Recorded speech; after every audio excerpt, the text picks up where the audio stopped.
A king so powerful people screamed he was a god. A flash of blinding pride, and then a horrific divinely sent death, eaten alive from the inside out. This isn't just a spooky legend. This is the documented, historically backed end of a real king who dared to accept worship that belongs only to God. But how did it come to this? What makes a man believe he's divine? And what happens when a heavenly power decides to make an example of him? To understand the shocking story of King Herod Agrippa I's death, we have to start with his fatal mistake, picking a fight not with a rival empire, but with a small, growing faith he was determined to crush.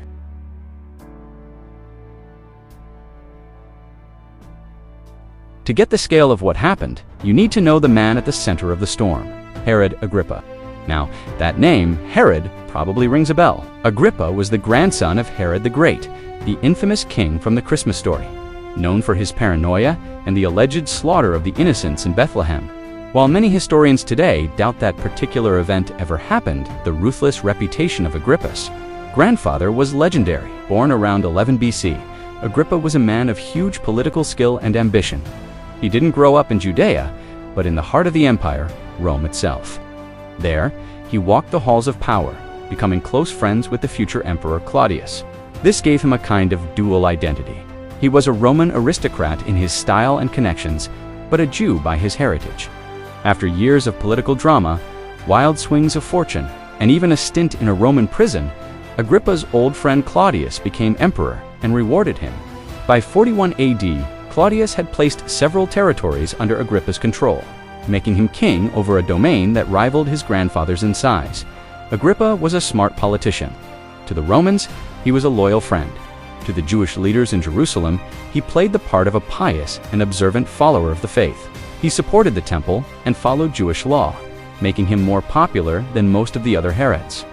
But this desire to please the powerful Jewish establishment would lead him down a dark path.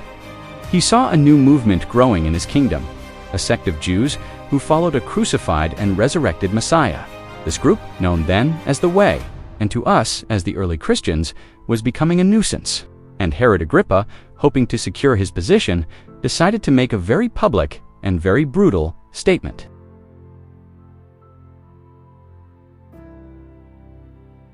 Right around 44 AD, King Herod Agrippa turned his power against the young Christian church in Jerusalem. The book of Acts says he stretched out his hand to harass some from the church. This wasn't some subtle pressure campaign. It was violent persecution. Agrippa saw that attacking the Christians made the Jewish leaders, whose support he desperately wanted, very happy. His motives were purely political, a cold-blooded calculation to hold on to power. His first major victim was James, the brother of John, one of Jesus' inner circle.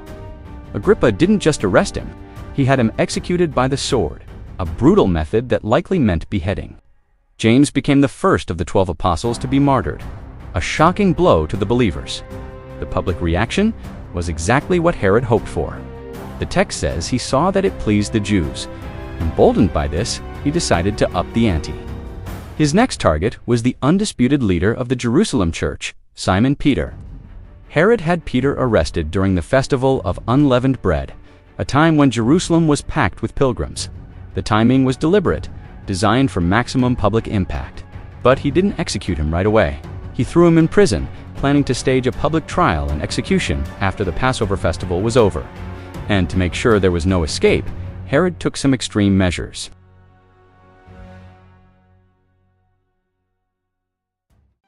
Herod wasn't taking any chances with Peter. He'd heard the stories. He knew this movement was linked to strange, unexplainable events. So, he assigned a quaternion, a squad of 4 soldiers, to guard Peter in rotating shifts. That's 16 soldiers in total, all responsible for this one man. The security was intense. Peter was in an inner cell, deep inside the prison. He was bound with 2 chains, one attached to a soldier on his left, the other to a soldier on his right. They were literally chained to him. More guards were posted outside his cell door and at the main prison gate. Humanly speaking, escape was impossible. Peter was surrounded, chained, and waiting for a death sentence that seemed absolutely certain. The church, however, didn't respond with weapons or riots. They used the one tool they had. Acts chapter 12 says that while Peter was in prison, Earnest prayer was made to God for him by the church. They were facing down a king bent on their destruction, and their leader was about to be executed. So they gathered and prayed, holding on to hope against all odds. As the day of Peter's trial got closer, on the very last night, the tension was at its peak. The king had his guards, his chains, and his iron gates, but he hadn't planned on an intervention from a much higher authority.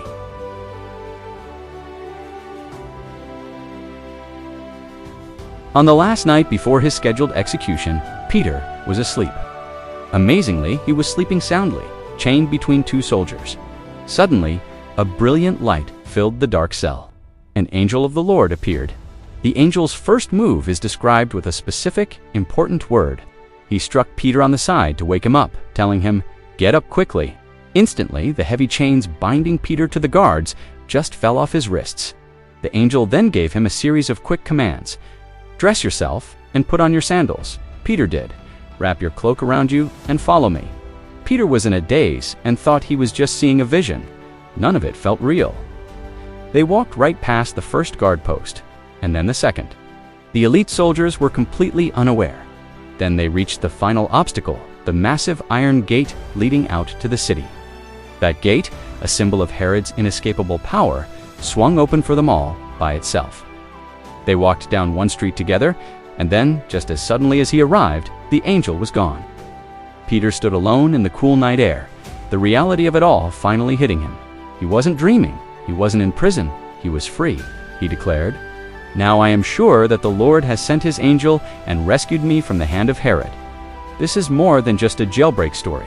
It demonstrates the power of angelic intervention and sets the stage for what happens next. An angel can strike a man to save him.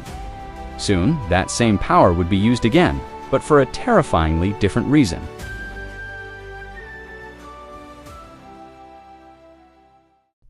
When morning came, the prison exploded into chaos. The guards woke up to find an empty cell and broken chains. The Bible describes it as no small commotion among the soldiers. Their prisoner was gone. Herod Agrippa was furious. He'd made a public show of arresting Peter and promised a trial. Now, he was humiliated. He ordered a massive search, but of course, Peter was gone. Livid and desperate for someone to blame, Herod interrogated the guards. Their story of a prisoner vanishing from a locked cell while chained between them must have sounded insane. Refusing to believe in a miracle, Herod ordered all 16 guards to be executed. In his rage, he held his own men accountable for an act of God. Frustrated and embarrassed, Herod left Judea for the coastal city of Caesarea Maritima, the Roman provincial capital. Maybe he just needed a change of scenery, a place to reassert his authority away from the whispers in Jerusalem. Caesarea was a grand city built by his grandfather, a monument to Herodian power. And it was here that Herod would set the stage for his final, fatal act of arrogance.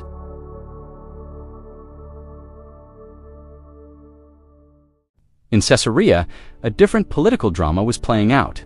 Herod had been in a sharp dispute with the people of Tyre and Sidon, two important port cities just to the north. This was a huge problem for them, because, as the Bible notes, they depended on the king's country for their food supply. A trade embargo from Herod could mean starvation. Realizing their dangerous position, the leaders of Tyre and Sidon sent a delegation to plead for peace. To get on the king's good side, they first got the support of a man named Blastus, the king's trusted personal chamberlain. Having greased the wheels, a day was set for them to formally address the king. This wasn't some quiet meeting. The event was part of a festival held to honor the Roman emperor, Claudius. The city was packed with high-ranking officials and dignitaries. This was the perfect platform for Herod. He could solve a political conflict, show off his power, and pay respect to his Roman boss all at once. The stage was set. Herod prepared to make an entrance nobody would ever forget.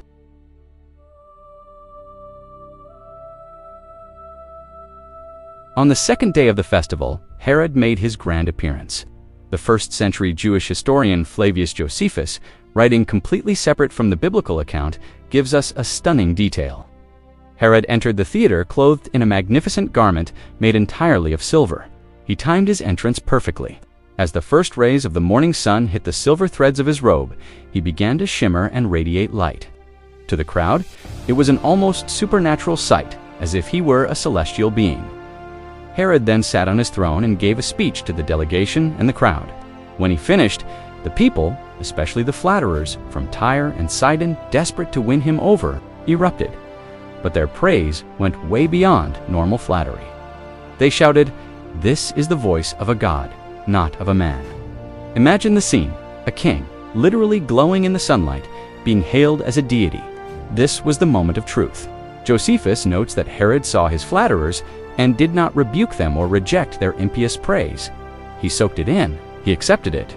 In that moment of blinding pride, Herod allowed himself to be worshipped. He crossed a line that should never be crossed, and the judgment was as swift as it was terrifying.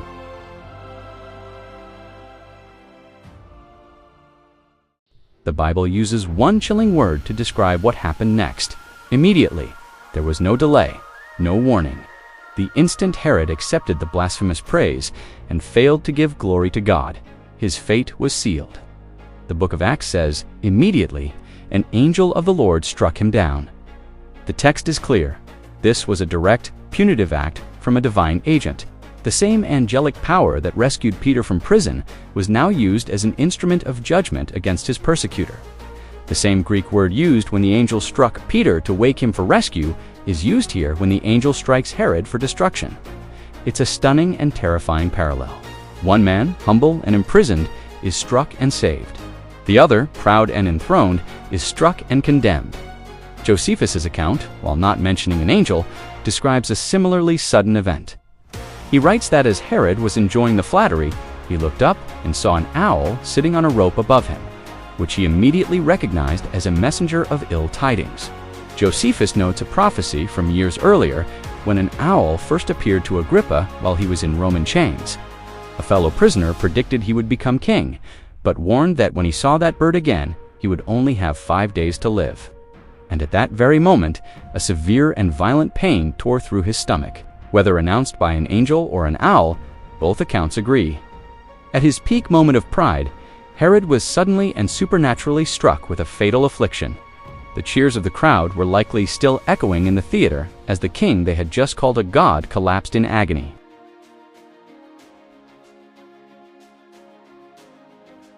What happened after the angel's strike was horrific. The biblical account is brutally short. Herod was eaten by worms and died. This gruesome detail suggests an agonizing and humiliating end. Josephus, the historian, adds that after the violent stomach pain began, Herod was carried into the palace and lingered in extreme agony for 5 days before he finally died. When we combine the two accounts, a horrifying picture emerges. The angel's strike was immediate, triggering a catastrophic illness. This sickness manifested in a way that, to the ancient observers, looked like he was being consumed from the inside out. Modern medical experts have suggested this could describe a number of conditions, like a severe parasitic infection with roundworms, Fournier's gangrene, or a ruptured echinococcal cyst, which would release larval tapeworms into the body. It wasn't a quick or clean death. It was a slow, degrading, and visceral judgment, a shocking physical mirror of the spiritual corruption of his pride. The man hailed as a god died a death that graphically underscored his mortal, corruptible nature. His body, once draped in shimmering silver, was now a feast for worms.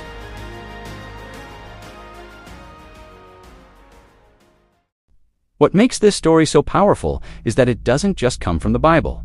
It's one of the rare events from the early church era that is independently confirmed by a respected non-Christian source, Flavius Josephus. Josephus was a Jewish historian writing for a Roman audience. His work, Antiquities of the Jews, is a cornerstone of our understanding of this time. He had no Christian agenda. Yet, his account of Herod Agrippa's death lines up almost perfectly with the one in the book of Acts. Let's look at the parallels. Both accounts place the event in Caesarea. Both mention a large public festival. Both describe Herod's grand entrance and public speech. Both record the crowd calling him a god. Both state clearly that Herod accepted this worship.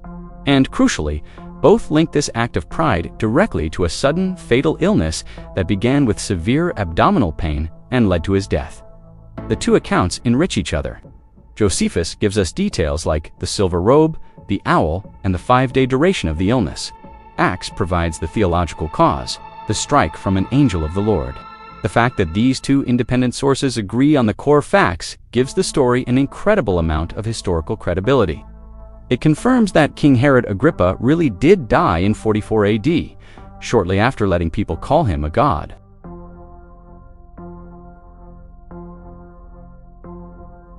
The story of Herod's death isn't just about one king's pride. It's a story of divine contrast, a tale of two miracles with two very different outcomes. The entire narrative of Acts chapter 12 is built on this powerful parallel. In the first half of the chapter, you have Peter. He is humble, in prison, and facing death. An angel of the Lord appears and strikes him, not to harm, but to wake him up and rescue him. This is an act of divine mercy. In the second half of the chapter, you have Herod. He is arrogant, on a throne, and at the peak of his power. An angel of the Lord appears and strikes him down, not to save, but to judge him for his blasphemous pride. This is an act of divine justice. The contrast is deliberate and profound. It shows that God opposes the proud, but gives grace to the humble. Herod set himself up as a rival to God, and for that, he was brought low in the most humiliating way possible. Peter trusted in God, and for that, he was miraculously lifted up. Herod's sin wasn't just vanity, it was the theft of glory. By accepting worship, he claimed an honor that belongs to God alone. The judgment wasn't just about punishing a persecutor, it was a defense of God's own name. It was a declaration that no matter how powerful a human ruler seems, they are still only human.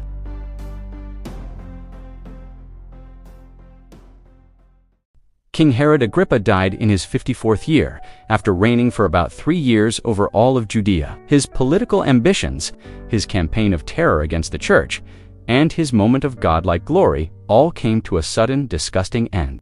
He thought he could snuff out the Christian movement by killing its leaders. He was dead wrong. The story doesn't end with Herod's last agonizing breath.